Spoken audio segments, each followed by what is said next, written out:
And now, we pan over to News Drunk Work with Jazza Bazza. G'day mate, and welcome to News Drunk Work, the only true blue Aussie news network that tells nothing but the fucking truth. No beating around the fucking bush here, mate. I'm your host, Jazza Bazza, here to tell you the latest news straight from down under. For the Americans watching, yes, I am tethered to the ground, and yes, I do have head rush.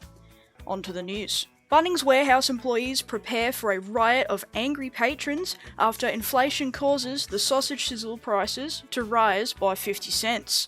Fucking outrage. Bunnings managers still force employees to stand by the door and greet customers. They say they want to make sure customers are still getting a welcoming experience.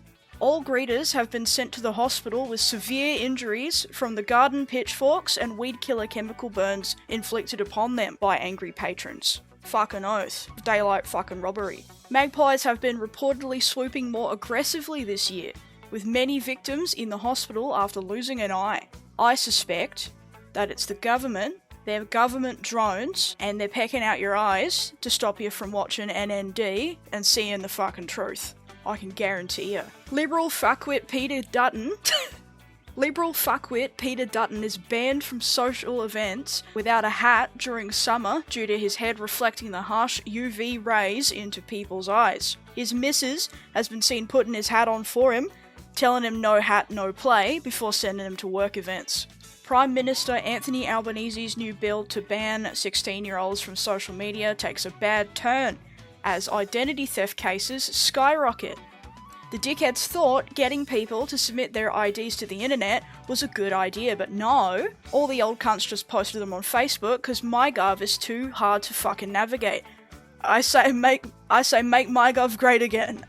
Make MyGov great again. Big social media platform CEOs now have a year to figure out how to implement this new law, or risk a fine from the Australian government, probably using taxpayer dollars, as usual. You'd think they'd figure out how to implement this shit before making it a law, but no, that requires logical thought, and everyone knows that our parliament doesn't fucking have that. Victorian government officials discuss demolition of the Harold Holt Memorial Swimming Centre after man drowns in one of the pools.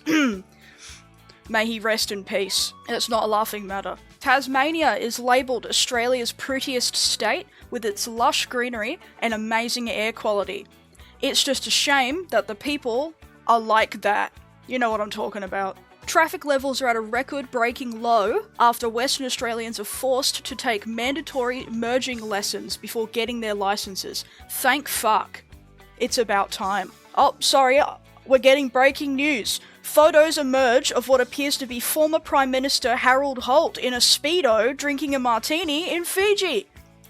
Holt is well known as being the only Prime Minister to disappear at sea and never return. We asked for an interview, but he reportedly got up off his beach chair, martini in hand, and walked into the ocean. We have yet to hear from him since. Good for him. Victoria's United Australia Party Senator and Clive Palmer's Discord kitten, Ralph Babbitt, gets a slap on the wrist and a cheeky reach around under the desk in Parliament after he tweeted multiple racial slurs this past month. Babbitt was seen on Twitter dick-riding Andrew Tate, saying as many slurs as he can fit into a tweet, and was told to delete his posts. He, as of right now, still has his job. Meanwhile, Senator Lydia Thorpe gets suspended from Parliament for calling the most racist piece of shit in our government a fucking racist. Shocking absolutely no one. Penny Wong is reported saying Thorpe was suspended over, quote, inappropriate and sometimes abusive comments, end quote. As if Pauline Hanson didn't say in her maiden speech, quote, we are in danger of being swamped by Asians, end quote. If that isn't racist, I don't know what is. 2 men were kicked out of a Midnight Oil concert this week after they reportedly complained very loudly whenever the band would talk about saving the environment. The lead singer of the band, former Minister for Environment, Heritage and Arts, Peter Garrett, was quoted saying, "Do they even listen to our songs? No. Clearly not." Chris Pratt is reportedly suing Street's Ice Cream Company for using his fursona as the mascot for Paddle Pop. He is quoted saying, "It's clearly labelled as not for sale on DeviantArt, and also is a closed species, so I expect royalties." Interviews with Pratt also reveal he is incredibly disappointed that he was not casted to voice the lion in the Ella Magica movies, and demands it to be remade. Motherfucker wants to be in every movie ever. Alright, our last headline of the night. Engadine Macca's to be crowned as a heritage site with queues out the door to see the toilet stall where former Prime Minister Scott Morrison allegedly shat himself in 1997. There is a plaque on the door and everything. Amazing. This has been News Drunk Work. I'm your host, Jazza Bazza, signing out for the evening. Oh, wait, hang on. Wait, there's breaking news. Sorry folks, one last headline. Project Hope, a non-profit organisation specialising in helping people across the globe in need of humanitarian aid, has been receiving some amazing donations this evening. Reports say that the more donations that come in, the more people they are able to help, and the more lives that you get to change. So get donating. This has been Jazza Bazza for News Drunk Work, signing out. Back to you, boyser.